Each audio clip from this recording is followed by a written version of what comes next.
January 16, 2024. Ngayon ipapakita ko kung paano mag-swap ng asset sa Rabby Wallet. Disclaimer: the information provided on this channel is for educational and entertainment purposes only and should not be considered as investment or financial advice. Cryptocurrency investing involves risk and may not be suitable for all investors. You should always do your own research and due diligence before making any investment decisions. We do not guarantee the accuracy or completeness of any information presented on this channel, and we will not be liable for any loss or damage arising from reliance on such information. Isa sa feature ng Rabby Wallet ay ang swap. Para makaswap tayo ng token, dapat meron tayong balance para sa transaction fee or gas fee. Example, ang gagawin ko ngayon ay iswap ang BCX or Bicol Social Token. So ito ang reward token ng Bicol Social Media website. Dapat meron tayong balance na matic sa Rabby Wallet. Ito ang gagamitin natin para sa transaction fee or gas fee. Click natin dito sa swap and select tayo dito ng chain. So ngayon ang gagamitin natin is Polygon and select natin dito sa swap from. Okay, so ang isa-swap natin is yung BCX or the Bicol Social Token. Swap to. So dito sa baba makikita natin yung balance. So mayroon akong 1 billion BCX token.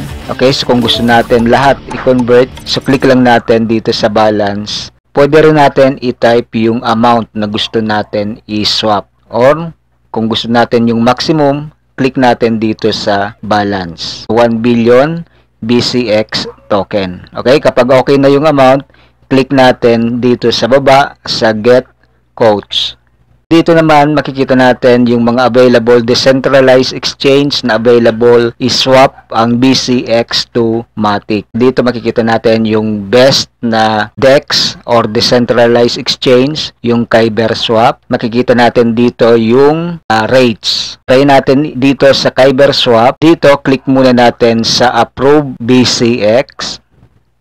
Dito meron tayong option sa gas. Meron ditong standard, fast, instant, or pwede natin i-click dito sa more.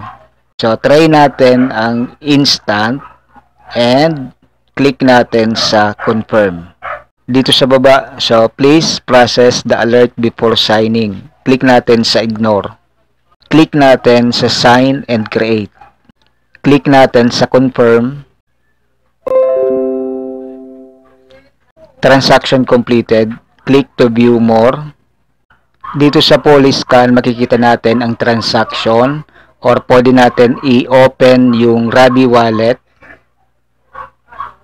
and click natin sa view and click natin sa sign and create and click confirm.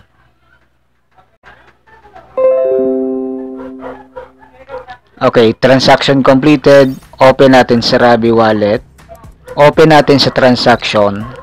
Dito makikita natin sa transaction history na convert na or na-swap na yung BCX to Matic. And check natin dito sa balance sa wallet. Makikita natin so may balance yung Matic, so zero balance na yung BCX. Okay, so yan lang ang gagawin natin para ma-swap ang token dito sa Rabby Wallet. Sa susunod na video, ipapakita ko naman kung paano mag-send ng asset from Rabby Wallet to GCash. Okay, so hanggang dito na muna and abangan nyo na lang ang mga susunod na cryptocurrency videos dito sa channel. So good luck and God bless.